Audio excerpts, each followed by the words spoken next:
اللہ اکبر اللہ اکبر۔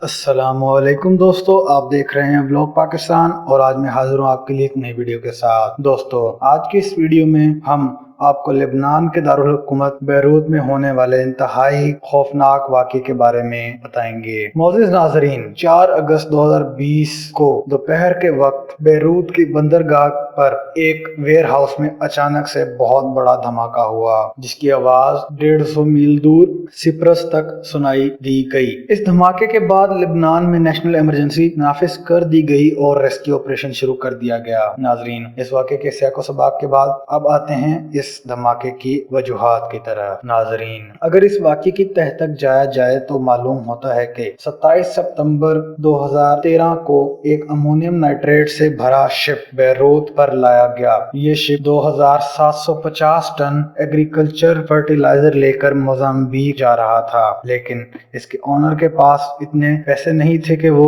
Swiss canal سے گزرنے کے لیے ٹیکس بھر سکے، تو اس کی وجہ سے اس نے اس جہاز کے ٹیکس بھرنے سے انکار کیا اور جہاز کو چھوڑ دیا۔ جب جہاز کو اس نے چھوڑ دیا تو بیروت کی پورٹ اتھارٹیز اور کسٹم حکام نے اس کا کیس عدالت میں دائر کیا۔ عدالت سے یہ فیصلہ کیا گیا کہ اس مواد کو اپنے پاس حکومت سٹور کر لے اور ان کے عملے کے لوگوں کو جانے دیا جائے۔ ان میں سے 4 لوگ تو چلے گئے، لیکن 4 لوگ شپ کی حفاظت کے لیے وہیں رک گئے، لیکن وہ لوگ بعد میں امیگریشن کی سختیوں کی وجہ سے اپنے گھر جاتے وقت بہت زیادہ مشکلات کا شکار رہے۔ لیکن اب آتے ہیں کہ اس کے پیچھے کوتاہی کہاں پر ہوئی۔ ناظرین، اصل میں وہ بزنس مین جو شپ کا مالک تھا وہ پوری طرح سے دیوالیہ ہو چکا تھا۔ اس نے شپ کو چھوڑنے کا فیصلہ کیا تو کسٹم حکام نے اتنی بڑی تعداد میں اس امونیم نائٹریٹ کو پورٹ پر موجود ہینگر نمبر 15 میں سٹور کر دیا۔ اب اس کے بعد یہاں پر یہ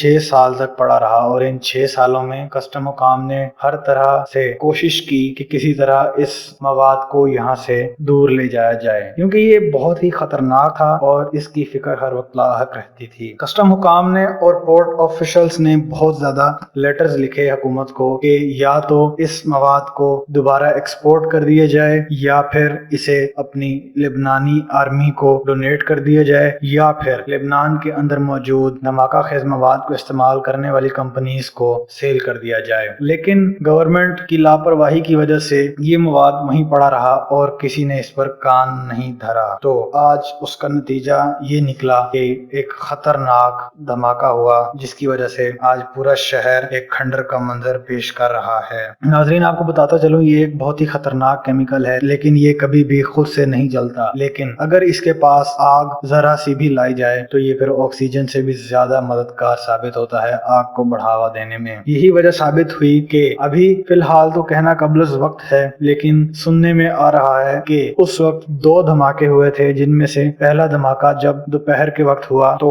فوراً سے فائر فائٹرز اس مقام پر پہنچ گئے، تو جب جا کر دیکھا تو پتہ لگا کہ یہاں پر کچھ مینٹیننس ٹیمز ویلڈنگ کرنے کے لیے آئی تھیں، جس کی وجہ سے انہوں نے جب آگ جگلائی تو اس مواد نے آگ پکڑ لی۔ لیکن کچھ ہی دیر کے بعد شام کے 6 بجے ایک اور بہت زوردار دھماکہ ہوا اور اس کے بعد پورے لبنان کو ہلا کر رکھ دیا۔ ابھی اس معاملے پر تحقیق جاری ہے، لیکن یہ کوئی نہیں جانتا کہ آگ کیسے لگی اور آگ کیوں لگائی گئی اور یہ واقعہ کیسے پیش آیا۔ آپ کو بتاتا چلوں کہ اب تک 135 لوگ اس واقعے کی وجہ سے لقمہ اجل بن چکے ہیں اور بیشتر زخمی ہیں، اور شہر کے پورٹ کا قریبی علاقہ ایک کھنڈر کا منظر پیش کر رہا ہے، جس کے بعد 3 لاکھ سے زائد لوگ بے گھر ہو چکے ہیں۔ دوستو، امید کرتا ہوں ویڈیو آپ کو لگی ہوگی انفارمیٹیو۔ اگر ویڈیو انفارمیٹیو لگی ہے تو ہمارے چینل کو سبسکرائب کیجئے، ہماری ویڈیوز کو لائک کیجئے اور دوستوں کے ساتھ شیئر کیجئے۔ آپ سے ملاقات ہوگی ایک نئی ویڈیو کے ساتھ، تب تک کے لیے اللہ حافظ۔